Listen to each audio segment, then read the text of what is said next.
Hello students, आज अपन macro का बहुत ही इंपॉर्टेंट टॉपिक देखने वाले हैं।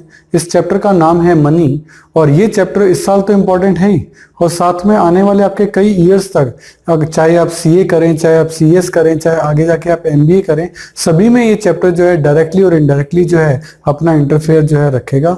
तो इस चैप्टर को बहुत ध्यान से समझिए क्योंकि आपको ये चैप्टर लॉन्ग टर्म तक बेनिफिट देने वाला है। तो चलिए स्टार्ट करते हैं। चैप्टर का नाम है आपका मनी। सबसे पहले हम पूरे चैप्टर का रोड मैप समझ लें कि इस चैप्टर में हमें करना क्या क्या है, ठीक है। उसके बाद फिर अपन नोट्स की तरफ एंटर करेंगे। तो सबसे पहला पॉइंट आप ये समझेंगे वो है मीनिंग। मनी का मतलब क्या है? वैसे तो अपन बहुत जनरल में ले लेते हैं, सर मनी क्या है, हमारे हाथ में है, कोई भी चीज खरीद सकते हैं। ऑब्वियस है, मनी का मतलब जो भी चीज ट्रांजेक्शन्स के काम आती है, कोई भी चीज परचेजिंग पावर के तौर पर पेमेंट करने में काम आती है, उसी को अपन क्या कहते हैं? मनी कहते हैं। मीडियम ऑफ एक्सचेंज, सही है भाई। किसी से भी कोई चीज लेनी देनी हो तो बदले में क्या देना पड़ेगा? पैसा, मनी। बस यही मनी की डेफिनेशन है।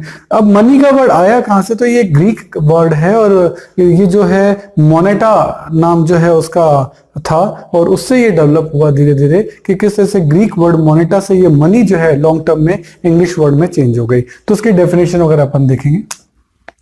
एक्चुअली सबसे पहले जो चल रही थी ना हमारे, वो थी सीसी इकोनॉमी।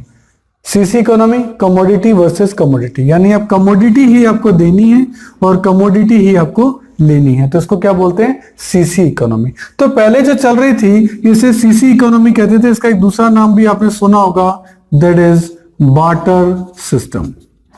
कमोडिटी के बदले में कमोडिटी देना। अगर आपको कोई चीज परचेज करनी है, कमोडिटी के बदले में कमोडिटी देना। अगर आपको राइस खरीदने हैं, बदले में आप वीट दे रहे हैं, ये कमोडिटी वर्सेस कमोडिटी, इसी को बार्टर सिस्टम कहते हैं। बट बार्टर सिस्टम में कुछ ड्रॉबैक्स थे, कमियां थी।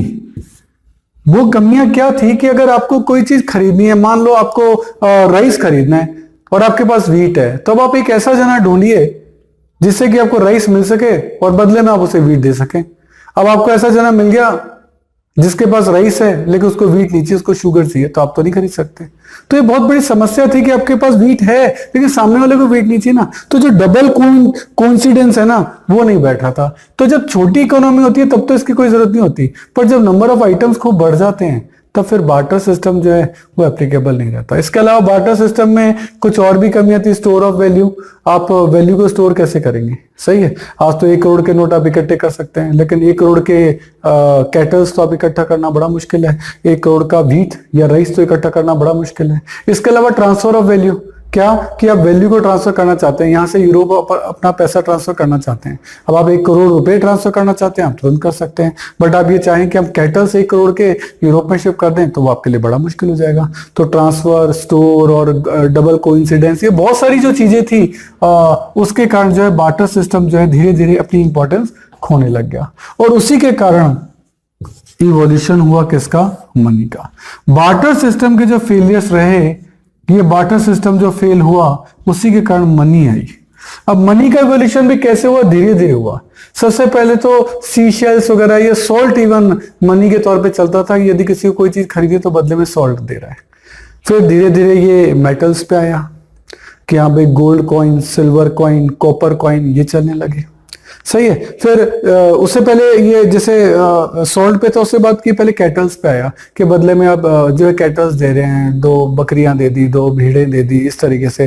फिर ये मेटल्स पे आया और मेटल्स से होता हुआ जब मेटल्स की भी कमी पड़ने लगी तो फिर ये जो है वो पेपर मनी पर आ गया, ठीक है। करेंसी नोट, कॉइन्स वगैरह जो हैं वो चलने लग गए और बाद में देन ये फिर आपका नियर मनी बना, चेक्स वगैरह से भी आप पेमेंट करने लग गए। और आज की डेट में तो आप देखते हैं कि plastic money, debit card, credit card, इनका भी यूज होने लग गया है। और ज्यादा जाए तो अपन देखते हैं पेटीएम से, पेयू मनी से आप तुरंत पेमेंट कर सकते हैं। आजकल तो डिजिटल वॉलेट्स भी बनने लग गए हैं। तो किस तरीके से देखो, कहाँ सोल्ड से चालू हुआ था और सोल्ड से होता हुआ, कैटल से होता हुआ metallic coin, then coin and paper, then near money और then debit card, credit card, plastic money और आजकल तो डिजिटल तक पहुंच गया। तो आप इवोल्यूशन ऑफ मनी के बारे में पूरा डिटेल में जो है वो आगे से पढ़ेंगे। देन आपका आएगा next point, point number 5, that is definition of money. Money के डेफिनेशंस क्या हैं? इसमें भी देखो मैं आपको बताऊं, एक तो है लीगल डेफिनेशन और एक है फंक्शनल डेफिनेशन। लीगल डेफिनेशन जो है लॉफुल डेफिनेशन है। इसमें लीगल टेंडर मनी जो गवर्नमेंट ने डिक्लेयर किया, जो आरबीआई ने डिक्लेयर किया है, उसके लिए लीगल टेंडर मनी। जैसे आपने नरेंद्र मोदी का लेक्चर भी सुना होगा 8 नवंबर को, जो डिमोनेटाइजेशन हुआ था, उसने भी यही कहा था कि 500 की मनी या 1000 का जो नोट है वो अब लीगल टेंडर नहीं रहेंगे। वो वर्ड यहीं से लिया गया था, क्योंकि कानूनी लैंग्वेज है, लॉफुल लैंग्वेज है। तो जब भी आपको कोई चीज जस्टिफाई करनी होगी तो इन वर्ड का यूज आपको करना पड़ेगा। सही है। इसमें भी एक तो होता है लिमिटेड लीगल टेंडर मनी, एक अनलिमिटेड। लिमिटेड यानी मान लो आपको कॉइन से आप पेमेंट करना चाहते हो, तो कॉइन से आप मैक्सिमम 1000 रुपए तक की पेमेंट कर सकते हैं, क्योंकि ये लिमिटेड लीगल टेंडर मनी है। लीगल टेंडर मनी यानी जिसको कोई रिफ्यूज नहीं कर सकता कि मैं नहीं लेता ये पैसे। सही है, रिफ्यूज नहीं कर सकता, वो लीगल टेंडर मनी है। तो जब डिमोनेटाइजेशन में गवर्नमेंट ने 500 और 1000 के नोट बंद किए थे, तो उनमें वर्ड लिखा गया था कि वो लीगल टेंडर मनी नहीं रहेंगे, अब आप उसे रिफ्यूज कर सकते हैं। लीगल टेंडर मनी को रिफ्यूज नहीं कर सकते।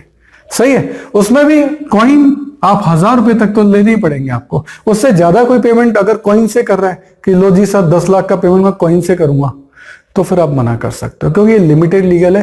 1000 रुपए से ऊपर के पास आपके पास राइट है कि आप मना कर सकते हैं।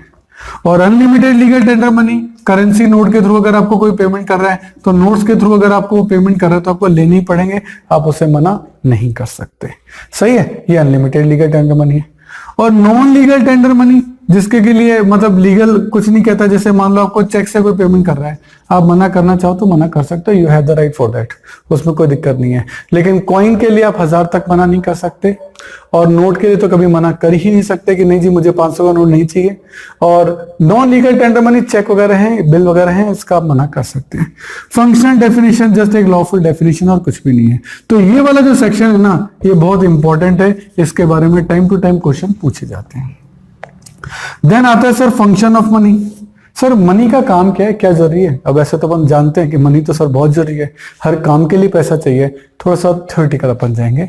देखो मनी के जो फंक्शन है वो 2 टाइप के हैं। एक प्राइमरी फंक्शन, प्राइमरी का मतलब होता है मेन, और एक है सेकेंडरी फंक्शन। अलग अलग टाइप के जो फंक्शन है वो आपके होते हैं। प्राइमरी यानी मेन। सबसे बड़ा मेन मनी का फंक्शन क्या है सर? मीडियम ऑफ एक्सचेंज, लेन देन के काम आता है। सबसे बड़ी जो बात है ना, वो मनी का मेन काम तो यही है। मीडियम ऑफ एक्सचेंज है, मेजर ऑफ वैल्यू है, किसी चीज की वैल्यू नापनी हो उसमें भी आपका काम आ जाता है। सेकेंडरी फंक्शन में मैंने दिया store of value, then standard of deferred payments की बाय नाउ पे टुमारो, इस कॉन्सेप्ट में भी मनी की बहुत जरूरत होती है। ट्रांसफर ऑफ वैल्यू, एक जगह से दूसरी जगह पे वैल्यू को ट्रांसफर करना हो, ये सब सेकेंडरी फंक्शन है। सही है, आगे चलते हैं। तो देखिए आगे के कॉन्सेप्ट में आता है इंडियन मॉनेटरी सिस्टम कि सर हमारा इंडियन मॉनेटरी सिस्टम कौन संभालता है? RBI, reserve bank of India. तो वो कौन सा सिस्टम फॉलो करता है, वो किस तरीके से चलता है? तो उसका सिस्टम है minimum reserve system. Minimum reserve system यानी उसने अपना 200 करोड़ का एक पैकेज बना रखा है। क्या कि हम जो जितने भी करेंसी नोट आरबीआई इशू कर रहा है ना, उसके पीछे सिर्फ 200 करोड़ का है, और वो कोई गारंटी नहीं देता कि आप पैसे लेके वहां पहुंच जाए तो वो आपको सारे मनी के बदले में गोल्ड दे देगा, ऐसी कोई गारंटी नहीं है। सही है। हाँ, उसने क्या कर रखा है, 115 करोड़ का तो गोल्ड रखा हुआ अपने पास, ठीक है, और 85 करोड़ की डिफरेंट सिक्योरिटीज रखी हुई हैं। ये 200 करोड़ को बैक रखता है, और बदले में वो क्या करता है? नोट इशू करता है। जितने भी नोट गवर्नमेंट उसे कहती है, या जितना उसे ऐसा लगता है, उसके एक्सपर्ट्स होते हैं वहां कि कितनी करेंसी की जरूरत इकोनॉमी को है, वो इस तरीके से नोट इशू करते हैं। तो इसके बारे में भी डिटेल डिस्कशन जो है वो अपन आगे चल के करेंगे। Then sir money supply. Money supply कितने टाइप की होती है? तो देखिए ये है money supply, M1, M2, M3 और M4। सर ये क्या है? M1 होता है कि आपके पास जितना भी कैश आपके पास पड़ा है जेब में, आपके जितने भी डिमांड डिपॉजिट्स हैं जो कि आपके बैंक में पैसा जमा है, और बैंकों ने भी कुछ पैसा आरबीआई के पास जमा करा रखा है, अदर डिपॉजिट्स, ये सब कहलाते हैं M1। ये सबका बेसिक है, क्योंकि M1 यहां भी आ रहा है और यहां भी आ रहा है। तो M1 याद कर लो, कैश डिपॉजिट, बैंक में जो डिमांड डिपॉजिट है, और आरबीआई के पास जो आपके पैसे पड़े अदर डिपॉजिट, वो भी यहां जाएगा। M2 कैसे बनेगा सर? उसमें M1 तो ये वाला ले लो पूरा का पूरा, यानी ये तीनों आ गए। साथ में पोस्ट ऑफिस के अंदर जो पैसे जमा हैं वो भी M2 के अंदर आ जाते हैं। सही है। पोस्ट ऑफिस में भी तो छोटी छोटी सेविंग्स जमा होती है, उनकी बात हो रही है। फिर M3 कहता है कि M1 तो यही ले लो, प्लस बैंक के पास जो टाइम डिपॉजिट है, जिन्हें अपन FDs कहते हैं, है ना, जो 3 साल, 5 साल, 7 साल, 6 महीने से लेकर 7 साल तक कितना भी पीरियड हो सकता है, उस पीरियड की टाइम डिपॉजिट्स होती हैं, उनको भी ले लो।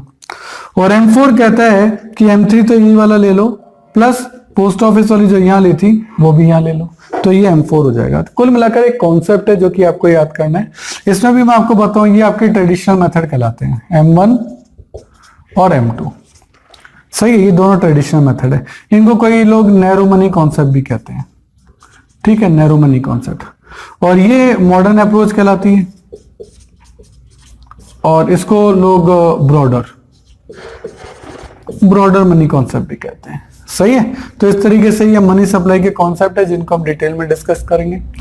सर, ये मनी सप्लाई जो आपकी होती है, इसको फैक्टर कौन से इफेक्ट करते हैं? तो देखिए, इसके कई सारे फैक्टर जो हैं वो आपके हो सकते हैं। आप देखें तो वहां का सेंट्रल बैंक की क्या पॉलिसी है, मॉनेटरी पॉलिसी क्या है, उस पर डिपेंड करता है। वहां की जो गवर्नमेंट है उसकी फिस्कल पॉलिसी क्या है, उस पर भी डिपेंड करता है। लोगों की बैंकिंग हैबिट्स क्या है, उस पर भी डिपेंड करता है। तो बहुत सारे रीजंस हैं कि हाँ भाई वहाँ मनी कैसी रहेगी। जैसे यूरोपियन कंट्रीज में बैंकिंग हैबिट ज़्यादा है तो उनको करेंसी की ज़रूरत कम पड़ती है, जबकि इंडियंस की बैंकिंग हैबिट्स कम है, वो कैश में ट्रांजेक्शन करना ज़्यादा पसंद करते हैं। तो फिर आरबीआई को उसी के अकॉर्डिंग मनी जो है वो इकोनॉमी के अंदर रखनी पड़ती है। तो ये वेरियस फैक्टर्स जो अपन डिस्कस करेंगे। तो अभी मैंने आपको पूरा रोड मैप इसका समझाया है कि इस पूरे चैप्टर में हम कौन कौन से पॉइंट डिस्कस करने वाले हैं। आगे के वीडियो में हम यही सब जो टॉपिक हैं, सारे सब्जेक्ट हैं, वो डिटेल में नोट्स में with definition, with points, with data जो है वो सब पढ़ेंगे। तो अब आगे अपन नोट्स में चलते हैं। सही है, अगर आपको मेरे वीडियोस पसंद आ रहे हैं तो देखिए, एक लाइक, शेयर और सब्सक्राइब तो बनता है, तो मेरी खुशी के लिए एक लाइक तो कर दीजिए। देखिए, आपका टाइम बड़ा कीमती है, तो यदि नोट्स लिखने में आप अपना टाइम बचाना चाहते हैं और वर्कशीट भी गेट करना चाहते हैं तो इन सभी की पीडीएफ का लिंक नीचे डिस्क्रिप्शन में गिवन है, आप वहां जाके देख सकते हैं। देखिए स्टूडेंट, जितने भी वीडियो हमने बनाए हैं उनके जितने भी क्वेश्चन मैं वीडियोस में करा रहा हूं उनका लिंक आपको डिस्क्रिप्शन में दे रखा है। आप वहां से उस लिंक को डाउनलोड कर सकते हैं, उसका प्रिंट आउट निकाल सकते हैं। उसके बाद वो क्वेश्चन पेपर आप अपने सामने रखिए और देन आप वीडियो देखिए। उससे आपको फायदा ये होगा कि क्वेश्चन आपके सामने रहेगा। तो ये चीज़ जरूर से कर लेनी है। और मैं आपको एक बार स्पेशल बताना चाहता हूँ कि ये जो वीडियो है ये तो ट्रेलर है। अगर आपको हमारे सारे वीडियो देखने हैं तो आपको हमारी मोबाइल ऐप सब्सक्राइब करना चाहिए, उसका नाम है अनुराग क्लासेस, और इसमें आपको हमारे सारे वीडियो देखने को मिलेंगे। क्यों, देखो यूट्यूब तो ट्रेलर है, यहाँ सारे वीडियो नहीं होते। अगर आपको सारे वीडियो देखने हैं तो आपको हमारी मोबाइल ऐप सब्सक्राइब करनी पड़ेगी, उसमें आपको सारे वीडियोज़ मिलेंगे, उसमें आपको नोट्स मिलेंगे, प्रिंटेड नोट्स भी होंगे, हैंड रिटन नोट्स भी होंगे, मतलब आप हर तरीके के नोट्स वहाँ ले सकते हो। उसमें भी उसकी जो मेंबरशिप है वो प्रीमियम भी है और स्टैंडर्ड भी है, जो भी आप लेना चाहें। और आपको वहाँ अदर बुक्स के इंपॉर्टेंट पिक्स, अच्छे डायग्राम, अच्छे क्वेश्चन, अच्छे पैराग्राफ, वो भी आपको जो है इस ऐप के अंदर मिलेंगे। और इसके अलावा बहुत ही important point, MCQ test. MCQ test का पैनल है जिसमें आप जितने भी टेस्ट वहाँ देंगे उसमें ऑप्शंस होंगे ABCD, उसमें ट्रू एंड फॉल्स के क्वेश्चन होंगे, उसमें फिल इन द ब्लैंक्स के क्वेश्चन होंगे। आपने 40 क्वेश्चन का टेस्ट दिया, जैसे सबमिट किया, विदिन 5 सेकेंड्स आपका रिजल्ट आपके सामने है। तो ये मोबाइल ऐप मैं जरूर चाहूँगा आप जरूर से सब्सक्राइब करिए। मेरा नंबर है 9829224488। आप ऑफिस आवर्स में कभी भी मुझे कॉल कर सकते हैं। Thank you. देखिए स्टूडेंट, हमारे चैनल से जुड़ने का फायदा आपको नेक्स्ट 7 इयर्स तक मिलेगा, क्योंकि हमारी रेंज बहुत बड़ी है। नॉर्मली आप चैनल्स पे देखेंगे वो 1 या 2 या 3 सब्जेक्ट पढ़ा रहे हैं, लेकिन मैं आपको बहुत बड़ी रेंज दूंगा। यदि आपकी और मेरी ट्यूनिंग जमती है तो ये बहुत लॉन्ग लास्टिंग रहेगी, और वो ट्यूनअप में आपको बार बार नई ट्यूनअप नहीं करनी पड़ेगी, क्योंकि आपकी ट्यून मुझसे जम चुकी है। क्यों? क्योंकि मैं आपको बता रहा हूँ कि मैं 11th में आपकी अकाउंट्स, स्टेट्स और माइक्रो इकोनॉमिक्स लूंगा। 12th में मैं आपकी अकाउंट्स, मैक्रो और इंडियन इको लूंगा। बीकॉम के अंदर मैं आपकी corporate accounting, advance accounting, costing, financial management, budgeting, income tax etcetera, जो भी आपके जिस भी नाम से ग्रेजुएशन के अंदर ये कोर्स होंगे, इन सब के वीडियो हमने ऑलरेडी बना रखे हैं। मोबाइल ऐप आपकी बना रखी है, तो आपको बहुत सारी फैसिलिटीज हम देने जा रहे हैं। इसके अलावा CA, CS और CMA के फाउंडेशन और इंटर कोर्सेज में जितने भी प्रैक्टिकल हैं या इकोनॉमिक्स से रिलेटेड टॉपिक है, उन सब के वीडियो आपके तैयार मिलेंगे। पूरा स्टडी मटेरियल, पूरा नोट, सब चीज A to Z आपको रेडी मिलेगी। और इसके अलावा मास्टर्स अगर आप कर रहे हैं उसमें भी QT है या मैनेजरियल इकोनॉमिक्स है, डायरेक्ट टैक्स है। QT का मतलब क्वांटिटेटिव टेक्निक्स, डायरेक्ट टैक्स है, इनडायरेक्ट टैक्स है, एडवांस टैक्स है, यानी पूरी कंप्लीट प्रैक्टिकल जितने भी न्यूमेरिकल सब्जेक्ट होते हैं सब आपको हमारे चैनल पे और हमारे मोबाइल ऐप पे मिलेंगे, जो कि आपको नॉर्मली बाकी चैनल्स पे नहीं मिलते हैं। हर साल आपको नए चैनल्स पे शिफ्ट होना पड़ता है और यहाँ आपको एक ही चैनल पे कंप्लीट सॉल्यूशन मिलेगा।